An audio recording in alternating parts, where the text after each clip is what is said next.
दोस्तों स्वागत है एक बार फिर से नए वीडियो में आप सभी का। दोस्तों आज हम लोग सीखेंगे बहुलक कैसे निकाला जाता है। दोस्तों बहुलक को इंग्लिश में मोड कहते हैं। तो सवाल यहाँ पर लिखा हुआ है, निम्न आंकड़ों का बहुलक ज्ञात कीजिए। इस तरह से यहाँ पर सवाल दिया गया है। वर्ग अंतराल दिया गया है 0 से 10, 10 से 20, 20 से 30, 30 से 40 और 40 से 50। उसके बाद बारंबारताओं का मान दिया गया है। तो साथियों इस तरह का सवाल दिया जाता है और हमसे बहुलक निकालने के लिए पूछा जाता है। तो यहाँ पर बारंबारता लिखा हुआ है, बारंबारता को F से लिख देते हैं। बारंबारता को इंग्लिश में फ्रीक्वेंसी कहते हैं। तो बारंबारता को यहाँ पर हम F से लिख देते हैं। तो चलिए दोस्तों अब हल करते हैं, बहुलक निकालते हैं। तो यहाँ पर दोस्तों सबसे पहले हमें बारंबारता में देख लेना है, दी गई बारंबारताओं में सबसे बड़ी संख्या कौन सी है। तो यहाँ पर 7 है, 9 है, 5 है, 15 है और 3 है। इनमें से सबसे बड़ी संख्या है 15। तो जो सबसे बड़ी संख्या है इसको हम कहते हैं F1। F1 क्या है? F1 को हम कहते हैं बहुलक वर्ग की बारंबारता। और 15 के ऊपर एक संख्या है 5। 5 को हम कहते हैं बहुलक वर्ग की ऊपर की बारंबारता। ये वाली बारंबारता बहुलक वर्ग की जो बारंबारता है ठीक इसके ऊपर है, इसलिए बहुलक वर्ग की ऊपर की बारंबारता या फिर बहुलक वर्ग की पीछे की बारंबारता, क्योंकि इस बारंबारता से ये बारंबारता पीछे है और ऊपर भी है। तो चाहे इसको बहुलक वर्ग की पीछे की बारंबारता या फिर बहुलक वर्ग की ऊपर की बारंबारता, इसको लिखा जाता है F0 से। F0 का मान कितना? 5। और 15 के नीचे एक संख्या है 3। तो 3 को हम कहेंगे बहुलक वर्ग की नीचे की बारंबारता या फिर बहुलक वर्ग की आगे की बारंबारता। इस बारंबारता से ये बारंबारता आगे है, तो इसको हम कहते हैं F2। F2 का मान कितना हो जाएगा? 3 हो जाएगा। दोस्तों F1 के सामने वर्ग अंतराल है 30 से 40। इस बारंबारता के सामने ये वाला वर्ग अंतराल है, इसके सामने ये, इसके सामने ये। F1 के सामने ये वाला वर्ग अंतराल है। तो यहाँ पर है 30 से 40, इसको हम कहते हैं लिमिट। ये लिमिट का मान दिया गया है 30 से 40।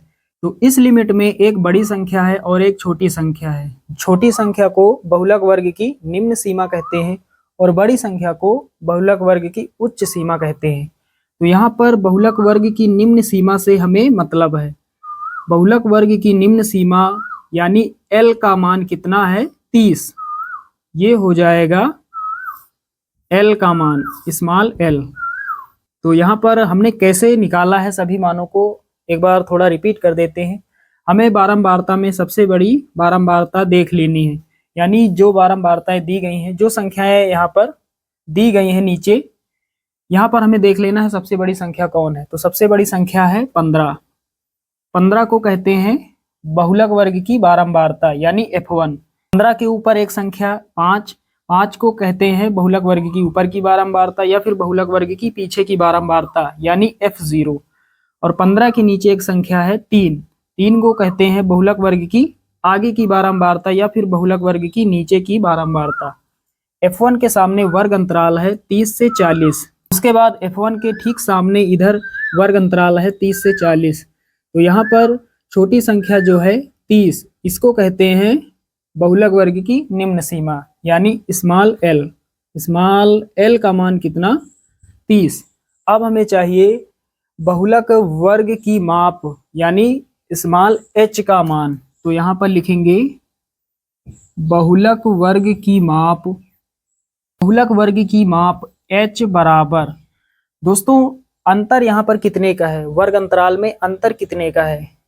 यहाँ पर देख पा रहे हैं, यहाँ पर लिखा हुआ है 0 से 10, 10 से 20, 20 से 30, 30 से 40 और 40 से 50। प्रत्येक वर्ग अंतराल में अंतर कितने का है?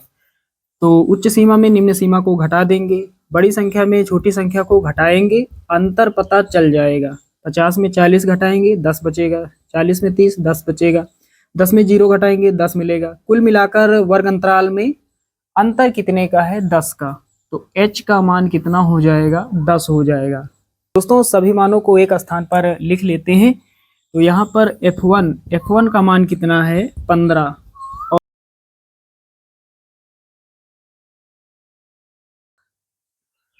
L का मान 30। सभी मान यहाँ से हमने एक स्थान पर लिख लिए हैं। चलिए अब सूत्र लगा देते हैं। तो सूत्र क्या होता है, यहाँ लिखेंगे बहुलक बराबर, बहुलक का सूत्र होता है L plus F1 minus F0 और बटे में 2F1 minus F0 minus F2 और गुणा में H। ये होता है बहुलक का सूत्र। चलिए यहाँ पर सभी मानों को रख देते हैं और हल कर लेते हैं। L का मान 30 है, यहाँ 30 लिखेंगे। उसके बाद दोस्तों प्लस लगाएंगे। F1 का मान कितना है 15, यहाँ 15 लिखेंगे माइनस F0 का मान कितना 5 और बटे में पहले 2 है 2 लिखेंगे, गुणा लगाएंगे। F1 का मान कितना 15 माइनस F0 कितना 5 माइनस F2 कितना है 3 है और गुणा में H का मान कितना है 10, यहाँ लिख देंगे 10। अब हल कर लेते हैं। सबसे पहले 30 लिखेंगे प्लस 15 में घटाएंगे 5 10 बचेगा और बटे में 15 दूना 30 माइनस का 5 माइनस का 3, एक समान चिन्हों वाली संख्याएं जुड़ जाती हैं और चिन्ह वही रहता है। तो माइनस का 3 माइनस का 5 कितना हो जाएगा माइनस का 8 गुणा में 10। चलिए दोस्तों अब थोड़ा यहाँ पर हल कर लेते हैं। इधर यहाँ पर थोड़ी जगह बनाकर यहाँ हल कर लेते हैं। तो बराबर लगाएंगे, पहले 30 लिखेंगे प्लस 10 यहाँ पर है, पहले 10 लिखेंगे बटे में 30 में घटाएंगे 8 22 बचेगा और गुणा में 10, 2 से काट देते हैं तो यहाँ पर 11 हो जाएगा और यहाँ पर 5। 2 से काटने का मतलब आधा, 22 का आधा 11 और 10 का आधा 5। चलिए दोस्तों आगे हल करते हैं। पहले 30 लिखेंगे प्लस लगाएंगे 10 गुणा 5 यानी 10 बचे 50, तो 50 लिखेंगे और बटे में कितना 11, नीचे 11, 50 को 11 से भाग देना है, जो भी आएगा 30 के साथ उसको ऐड कर देंगे। तो 11 से भाग दे देते हैं 50 को, तो 11 चौके 44, 11 चौके 44 हो जाएगा। 50 में 44 जाएगा, कितना मिलेगा 6। उसके बाद दोस्तों यहाँ दशमलव लगाएंगे, यहाँ 0 बढ़ाएंगे, यहाँ हो गया 60, 11 पचे 55, तो यहाँ 55 हो जाएगा। 60 में 55 जाएगा, 5 बचेगा, दशमलव लगा है 0 बढ़ाएंगे 50 हो जाएगा, 11 चौके 44। तो इस तरह से ये आता ही चला जाएगा। दशमलव के बाद हमें 2 अंकों तक हल करना है। तो पहले 30 लिखेंगे प्लस 11 से भाग दिया हमने 50 को, कितना प्राप्त हुआ 4.54, 4.54।